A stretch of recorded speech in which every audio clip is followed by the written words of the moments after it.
Thank you, Natalie, for singing with me. And thank you, Carol, for playing along. I love the words to that hymn.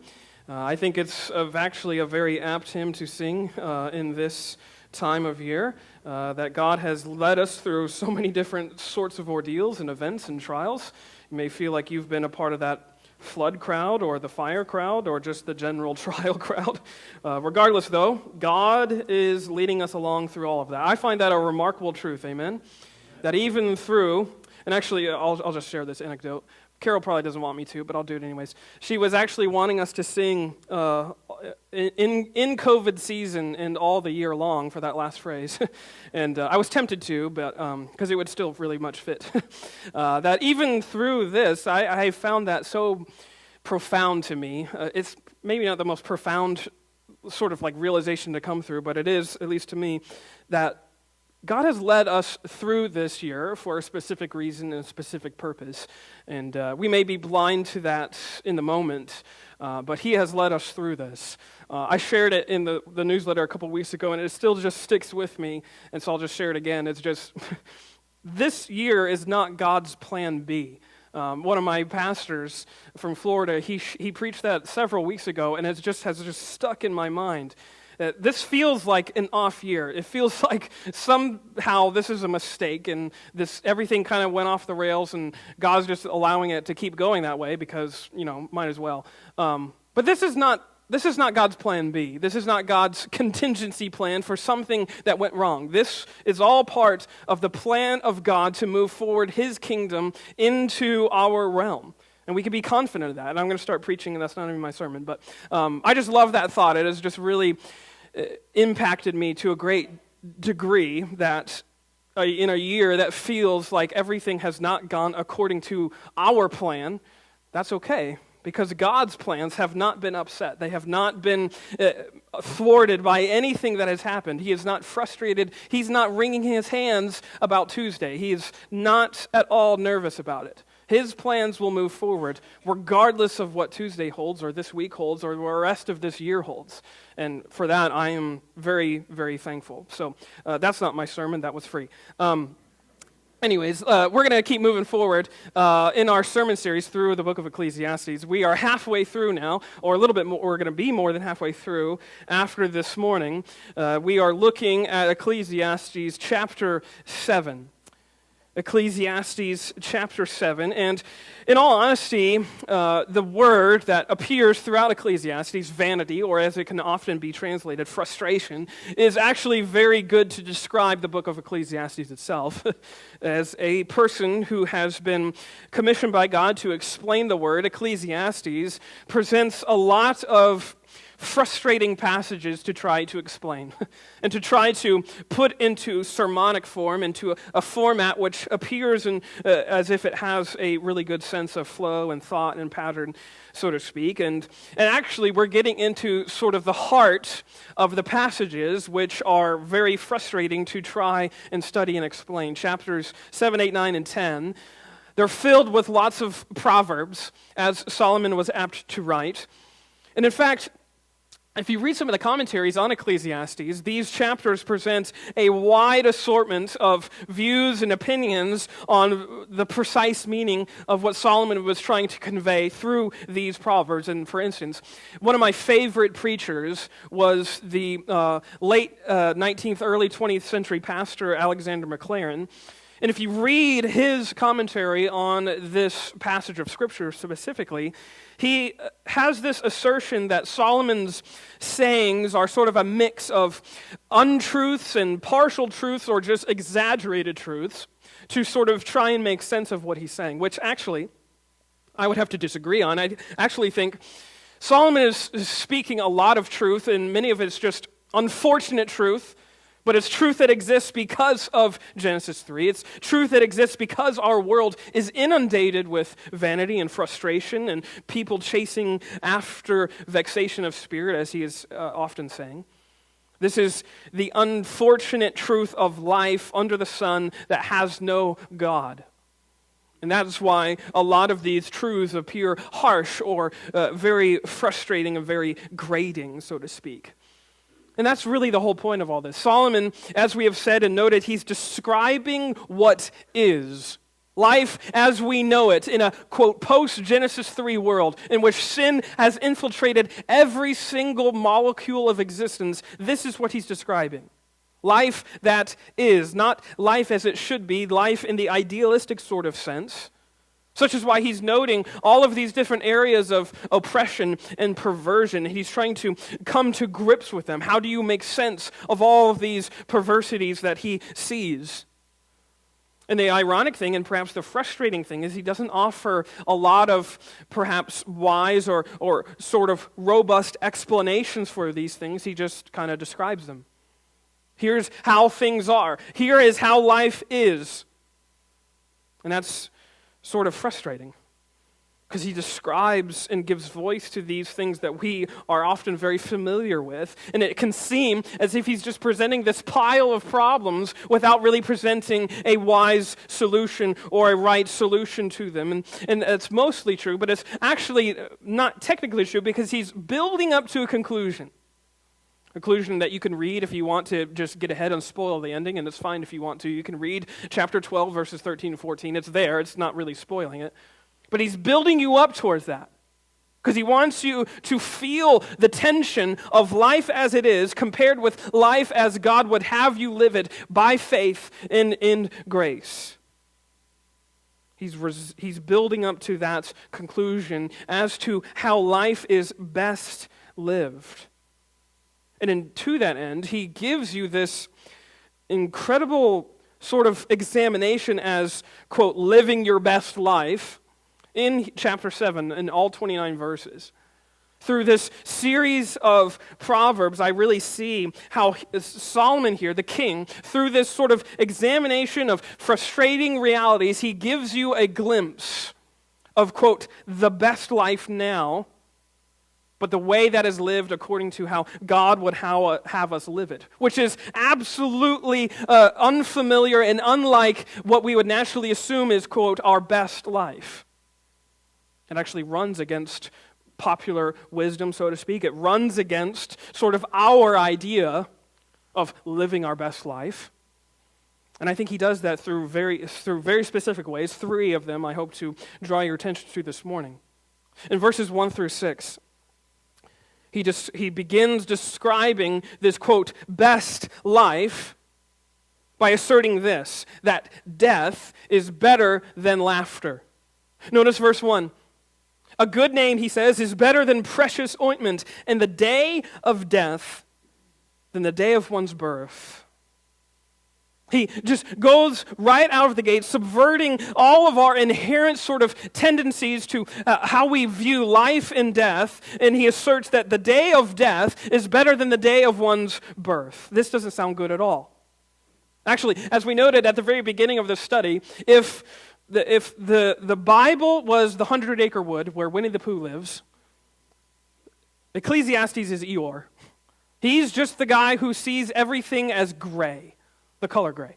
He sees everything as just really mundane and morose, and he sees everything in a very gloomy sort of outlook. And that's very clear if you read verses 1 through 6.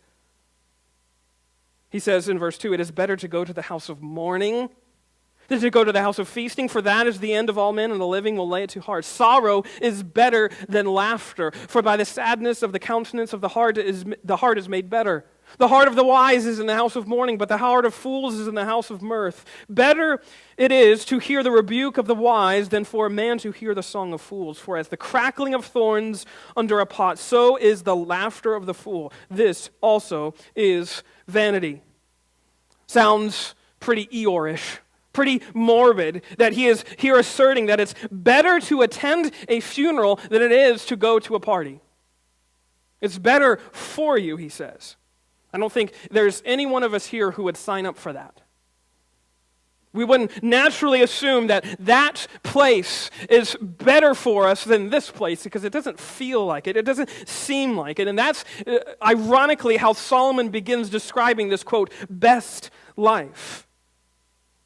It's better lived by attending the house of mourning than it is attending the house of feasting. And you'll notice several times throughout this chapter, he uses that phrase, better than, or better. which really can be translated, it's more beneficial, it's of more value for you to be in this place than to be in that place, or to live this way than that way. And so you can see what Solomon is saying here in these verses. To live your best life, so to speak, do not try and dodge thinking about death. By pretending that that doesn't exist, that it won't come for you. And actually, as Solomon here is going to say, it is only in the wise consideration of our own deaths that we are allowed, able to truly live at all. As we come to grips that that is in our futures, he says that is what allows you to live freely and truly in the present. That's why he says in verse 2, it is better to go to the house of mourning than to go to the house of feasting, for that is the end of all men. It is unavoidable. It is the unshakable reality that there will be a day when there will be a funeral for you. It remains the great, quote, leveling agent of all humanity, death. It's undefeated. Whether you amass a huge kingdom to your name or whether you live in relative humility, death comes for you no matter what type of life you have lived, notwithstanding who you are or what you have done or how well you have, quote, prepared. There's coming a day when we will pass away from this earth. When, as it says in Genesis, in the curse, where he says that our bodies will return to dust. This is, as he says, the end of all men. It's all our realities. And there's nothing that you or I can accomplish or acquire or obtain for ourselves that can stop that day from coming for us. It is unstoppable. And in fact, what Solomon is here suggesting that it is the foolish one who tries to pretend that he doesn't have that in his future. That's why he says, the heart of fools is in the house of mirth. It is better to hear the rebuke of the wise than for a man to hear the song of fools. For as the crackling of thorns under a pot, so is the laughter of the fool. This also is vanity. He's describing the foolish person who would say in his heart that he doesn't want to think about his own mortality. He doesn't want to think about that at all. So he's going to try and drown it out with as much entertainment, mirth, joy, laughter as possible. He's trying to pretend that doesn't exist. That is not real. That's not for me. So he's sitting, as he says here, in the house of mirth. The house of gladness or merriment, and he's trying to amuse himself from ever trying to be convicted or try to be ever made to think or contemplate about his own death. So he drowns it out with laughter, or as it says there, the song of fools. That's not me. If I don't have to think about it, then I don't have to think about what that means. That I don't have to think about what that really means for me right now.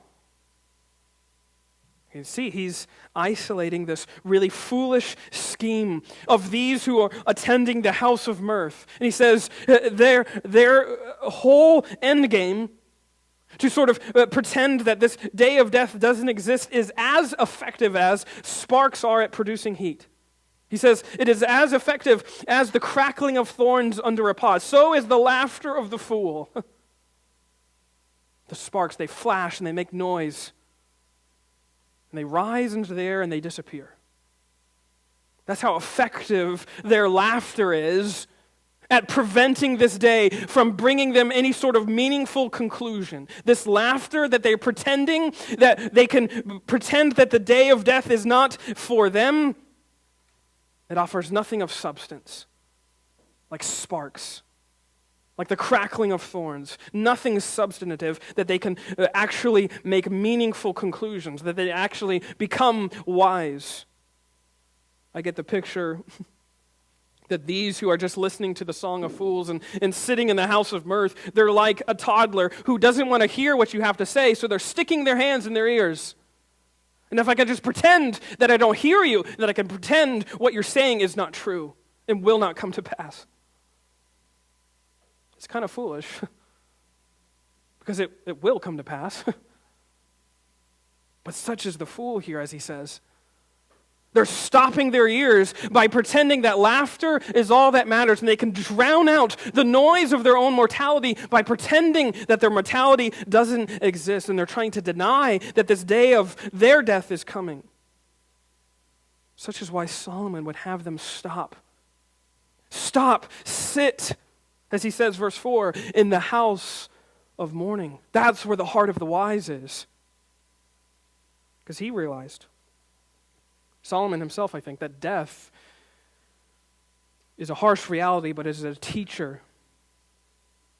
And I would say is the strictest of teachers that we have in this life. One actually has even named death the greatest evangelist that has ever existed. Because it forces us to come to grips with our own impending day when this will be our reality.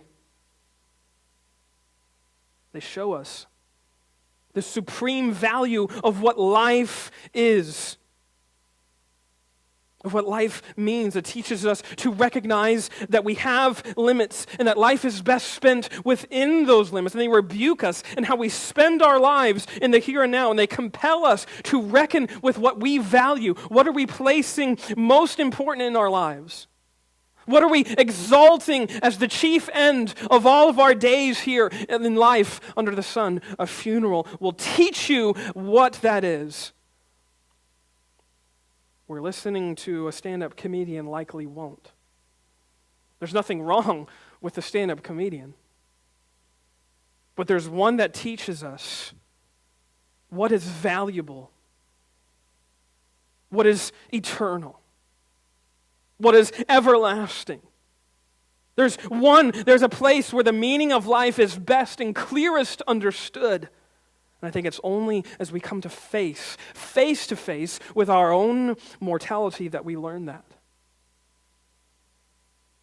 All of this, as Solomon has here noted, this vanity, this crackling of thorns, and this song of fools will be exposed for what it is. Empty sort of festivity that's trying to drown out life's frustrating realities. Now, this is not to say that parties are more fun than funerals, obviously not, but what Solomon is saying is that funerals are more significant. They are more weighty. And such is why he says back in verse 2, "For that is the end of all men, and the living will lay it to heart." They will put it into their souls. They will take it into their hardest of hearts. What this means. What it means when they see a loved one no longer here. What it means when they see a friend who is no longer with us. They will see the significance of that day. They will know what is truly valuable. We are right to celebrate birthdays. Although I think we celebrate the wrong people on birthdays. That should be like a Mother's Day probably, except we celebrate the people who didn't really do anything. But nevertheless, we are right to sort of champion the promise and the potential of a young life who has all of that ahead of them. But we're also right to mourn when we come to a house of mourning because of all of the finality of those places and what that represents. Sidebar, this is free. I was in a chapel service with a guy who I still remember his name, who asserted from a pulpit like this one that it was wrong for Christians to mourn at funerals. And it was all I could do to just get out of that place because I felt like he was so wrong. And we had a lot of conversations afterwards about how wrong he was. Christian, you are right and free. And it is God's will for you to mourn when you come into a house of mourning. The scriptures give you the space and the grace to do so. Don't let anyone say that it's not. Anyways, I always think about that because I thought about how frustrated I got with that speaker. But I think what Solomon is here saying, through this assertion that death is better than laughter, is that this place of mourning, this speaks to your soul and not just your feelings and emotions. But he moves on. I must hasten. He says, death is better than laughter, which feels like he's describing something that is not, quote, our best life, but that's what he's asserting. And he moves on in verses 7 down all the way through verse 22, I believe, to say this. Consideration is better than assumption. He proceeds to sort of unsettle, I think, another common notion about our, quote, best life by asserting that it is better to consider what you cannot control than it is to assume that you can. It is better to consider what you cannot control than to assume that you can. What do I mean by that? Well, let me just say this, that this extended passage of Proverbs from verse 7 all the way through verse 22 covers a lot of ground. Solomon goes into a lot of different sort of subjects that I think have this predominant theme, which comes out most clearly, I think, in verses 7 through 9, and then again in verses 13 and 14. Which is that Solomon is insistent on counseling whoever is reading this on slow, sort of long-winded consideration. Notice what he says. Surely oppression maketh a wise man mad, frustrated, so vexed in a gift or a bribe destroyeth the heart. Better is the end of a thing than the beginning thereof, and the patient in spirit is better than the proud in spirit. Be not hasty in thy spirit to be angry, for anger resteth in the bosom of fools. What is he saying? I think he's drawing out this, that we are so quick to assume and presume that we know how things are going to end. And if we don't like it, as he says, we are often tempted to take a bribe, to take a gift which destroys the heart. We assume that some impending doom is coming, and so we presume that we can control how the end is, so we take a bribe. But what he's saying here is he says, patient in spirit is better than the proud in spirit, is that there's nothing more prideful than assuming that the future is up to us.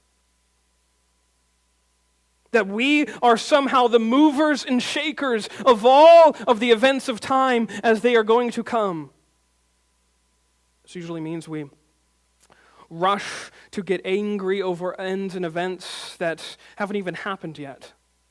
As he says there, be not hasty in thy spirit to be angry.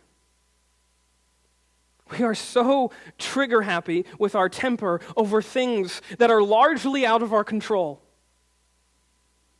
We are so quick to presume that something is going to happen, that we pull the trigger on our temper.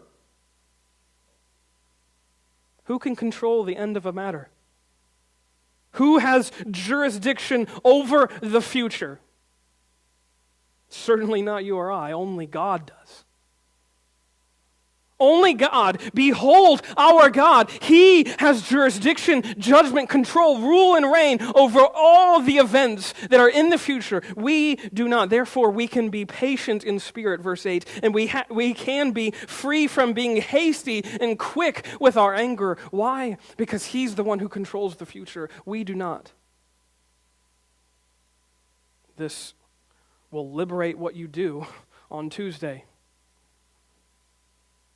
No matter what happens, no matter what you decide to do with your freedoms as American citizens in this land, guess who controls who wins?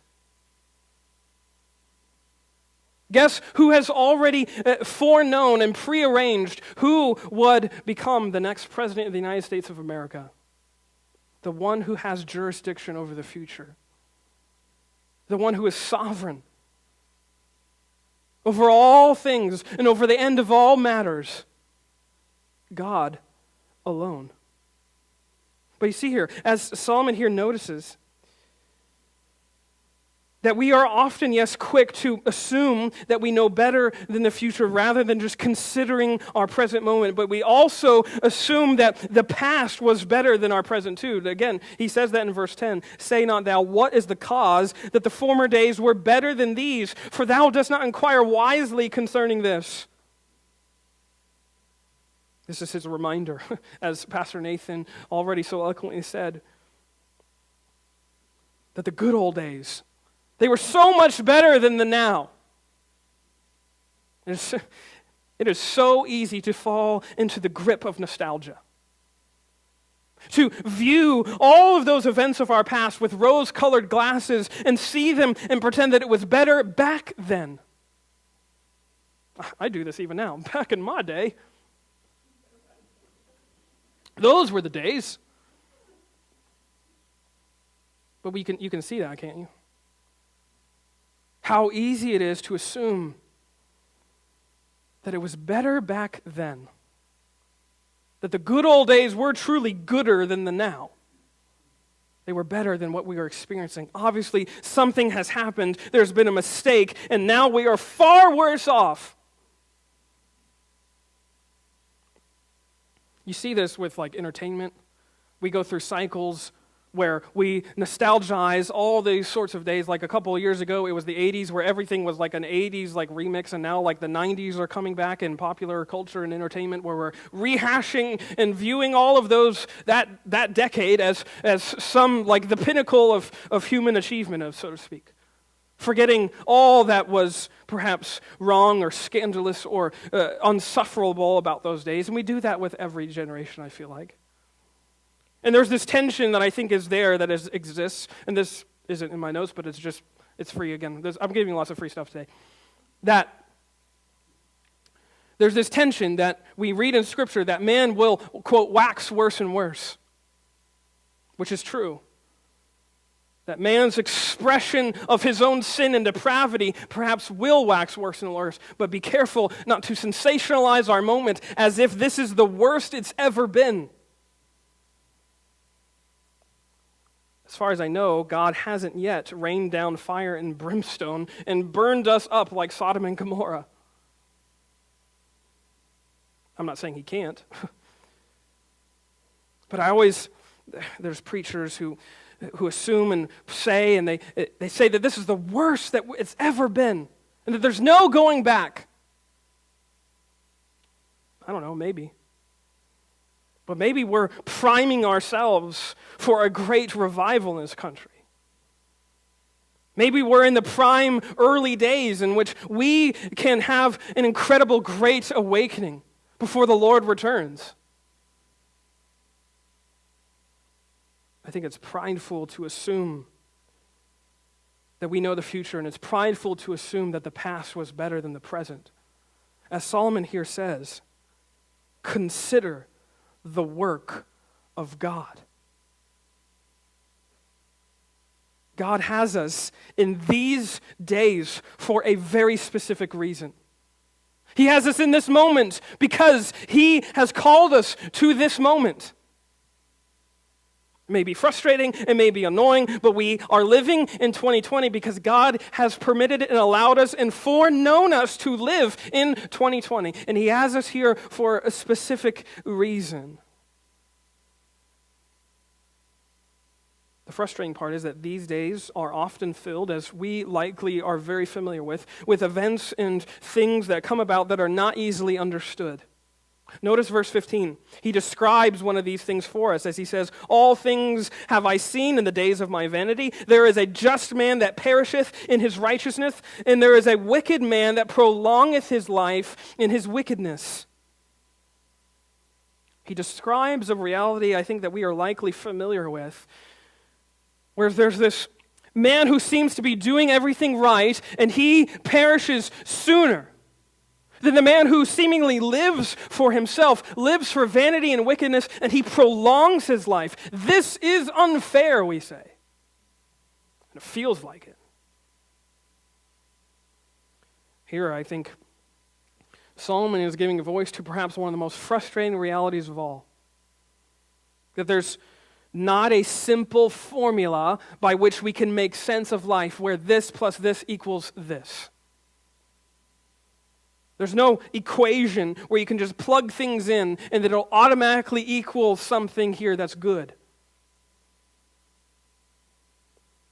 The wisdom of the world will tell you that that's false. They will tell you that karma is the operative principle by which the world works best.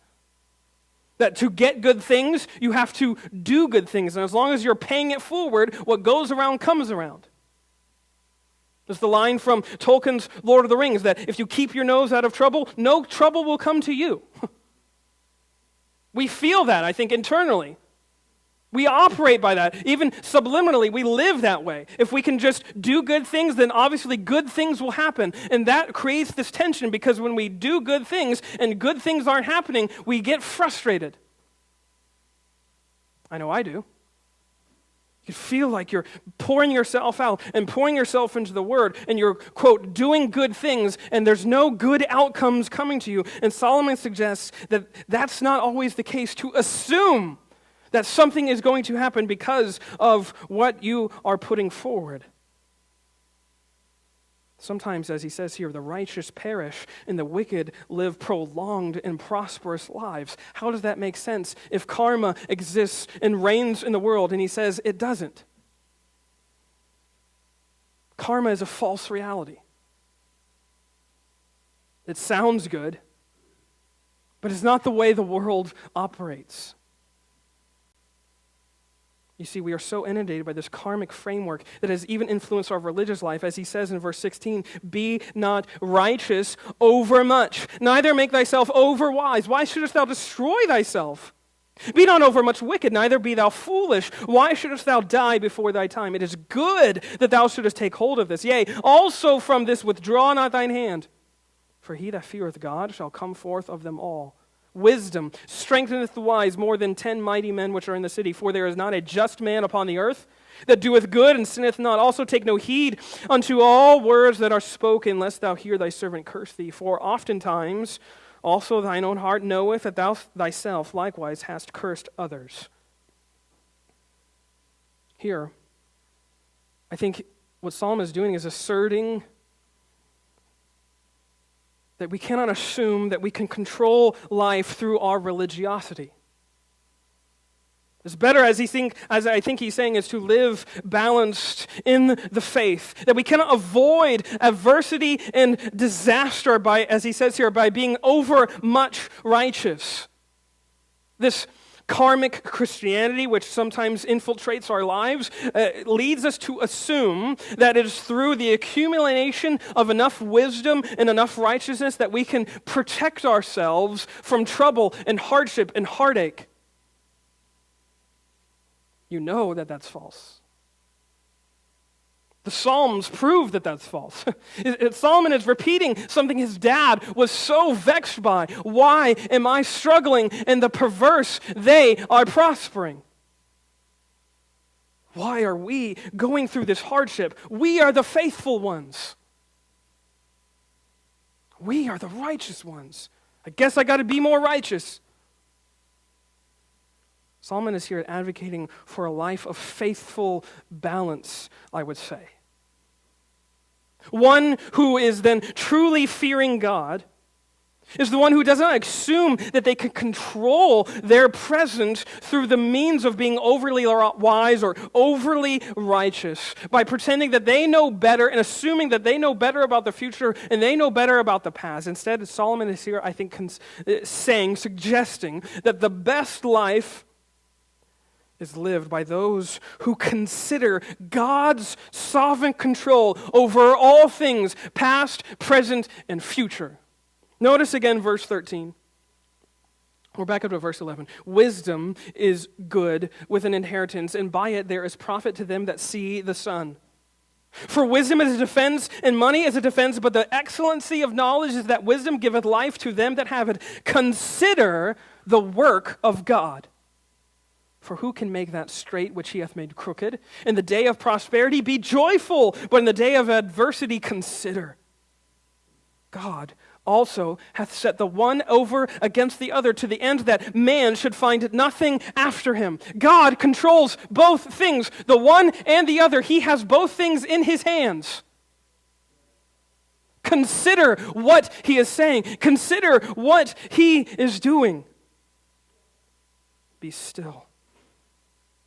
Consider, contemplate the work of God. Don't assume. Assume in your pride that you know better. And here, that leads me to the last thing. Death is better than laughter. Consideration is better than assumption. And lastly, in the last 6 verses, I think Solomon here asserts that humility is better than folly. Solomon here makes this startling confession as this, quote, wisest man who ever lived. And notice what he says in verse 23. All this I proved by wisdom. I said I will be wise, but it was far from me. That which is far off and exceeding deep, who can find it out? This one, who we know as the wisest man who ever lived, shocks us with this confession when he says, wisdom was far from him. It was too deep for him. Who can find it out? Who can actually plumb the depths of the wisdom of all things? It's beyond his reach, he says. It's beyond my capacity. I tried to reason all of these things out, and I couldn't find out what the wisdom was that controls the world and truly understand it.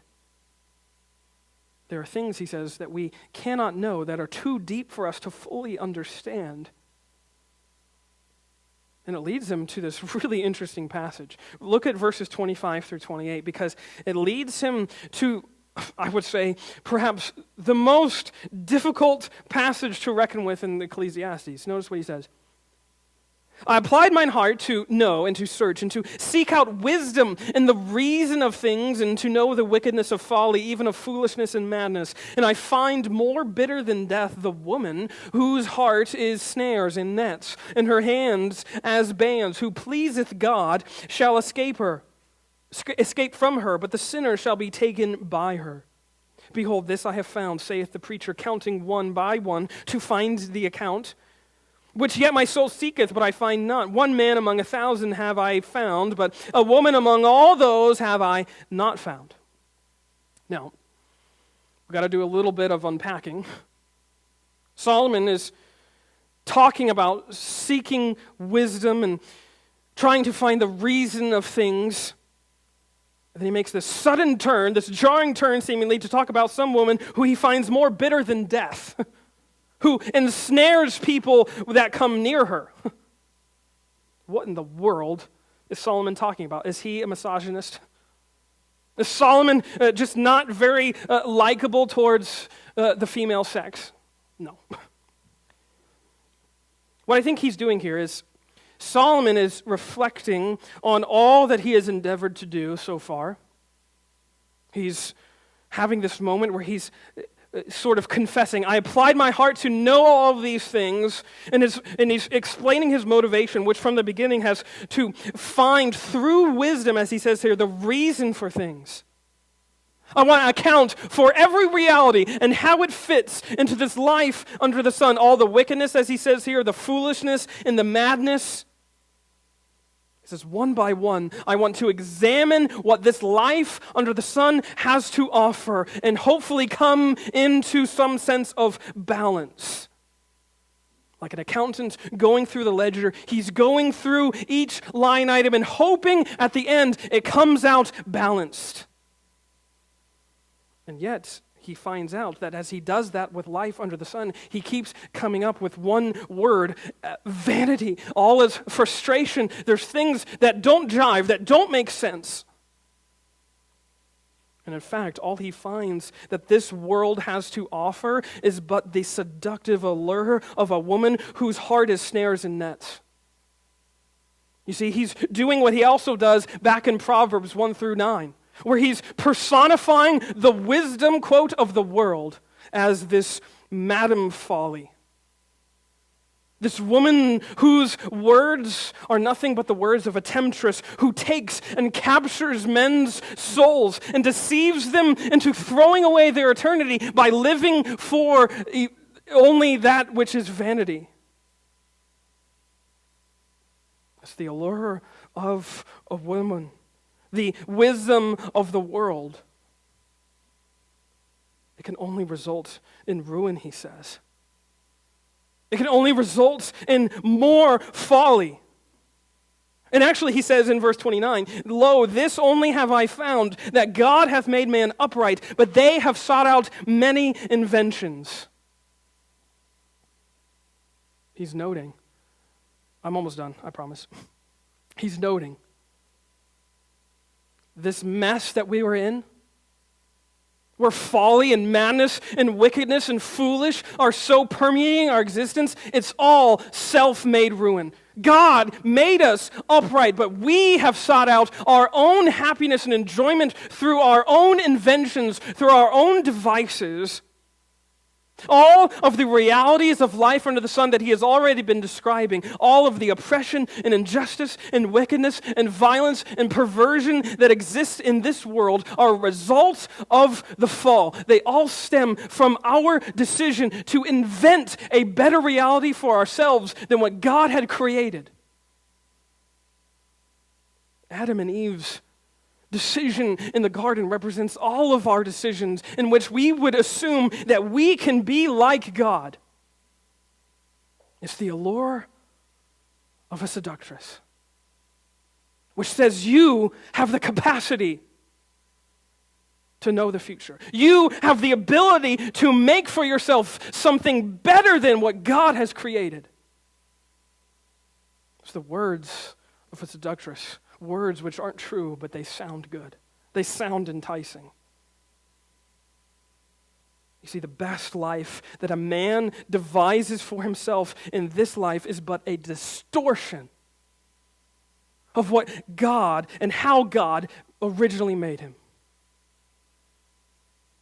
And we continually run to the distortions, hoping they will fill us, hoping they will last, hoping they will lead to this proverbial best life now, and they continually don't. They leave us empty, they leave us wanting, they leave us yearning for something more, and such is where we come to this prevailing point, I think, that Solomon has been trying to make throughout this entire chapter, through all of these different proverbs and truths and explanations, that life after the fall is a series of one unexplainable reality after another, one seeming injustice after another and perversion after another, in order to show that very truth, that we are not gods. It's that truth that comes all the way back. I think it's in Ecclesiastes 3, it's in Ecclesiastes 2, where he's talking about that very thing, that God is in heaven and we are not. We are on earth. It's so simple, but it's so profound. We are on earth. We are confined and limited by this space and time. We're defined by time itself. God is not. He is in the heavens. He rules and reigns outside of time, outside the confines of anything that would limit his sovereignty. He is above and beyond all that. He is God, and we are not God. And so long as we pretend and believe the alluring lie that we can be gods, we are ruining ourselves. We are distorting how God made us to live.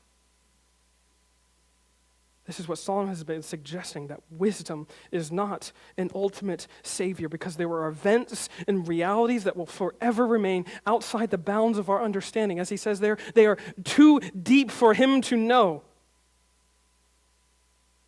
You ever come across a part of life where you just kind of have to throw up your hands and, I don't know. It's too puzzling. It's too much of an enigma, and we hate that.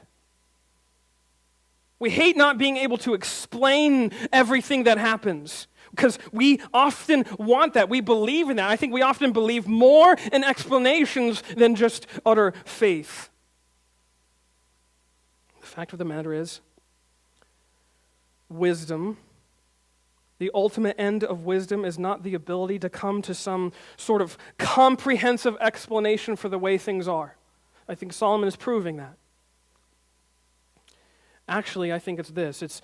Wisdom is the ability to contemplatively and humbly sit and rest in the fact that there are things that we do not know and cannot understand and never will, but is a life that is lived contemplatively and humbly, knowing that there's one who does. There's one who does know what will happen in the future and why things happened in the past and what that means for us in the present. And he is ruling and reigning over all things, and it is our duty and task to humbly consider the work of God in the present. knowing that God's authority alone is the only active and ultimate power in the universe. His authority, not our sway, not our sort of intuition, not our wisdom, which is so limited and finite. It's His authority. That's what keeps all of the planets spinning. That's what keeps all the constellations in their proper space and time and order. That's what keeps everything moving in this life. As we've already talked about in chapter 3, all the seasons operating according to their current succession. It's His authority alone that keeps that. The wise person understands that fact and humbly accepts it, knowing that he is God and we are not God. The foolish person pridefully and angrily resists such an idea and furiously tries to control his life by any means necessary, by operating according to the deceptions of this alluring woman, the wisdom of the world. Solomon's heart here is that we would be still in the present moment, knowing that grace is what instills us with the ability to be still. This is what I see here. Solomon encouraging us to see grace is the gift of death and stillness and humility in the present. It's the death of our own inventions, our own preconceived notions and devices, and our own insistence about how the world and the way of life operates. It's death to all of that. And it's stillness. Grace is stillness from all the frenzied and frantic notions that we can control the world, that we can insist on the movings and turnings of our universe. And it's the humble recognition that there is one who presides over all things. There is one who holds both the day of prosperity and the day of adversity in His hands. And it frees us to sit in the middle of all of that, knowing that we are holding on to the hope of God's sovereignty. That's the gift of grace. It gives us, yes, justification by faith through Jesus' righteousness alone, but that gift permeates into our present life to know that there is nothing that can sway us or move us from His hand, no matter what the future holds, no matter what the past may have been. In the present, we can consider the work of God because it is finished. He knows the ends from the beginnings. He is the Alpha and the Omega. He is the King who knows all things. And as we sung, the wonder of it all is that He came for the sake of you and me. He came to this world for your sake and for mine, to take our sins from us, that we might be His son and daughter. Oh, this morning, do you have the gift of grace which frees you to sit in life's frustrations, knowing that there is one who is sovereign over them, knowing that there is one who controls the future? Let us bow in a word of prayer at this time.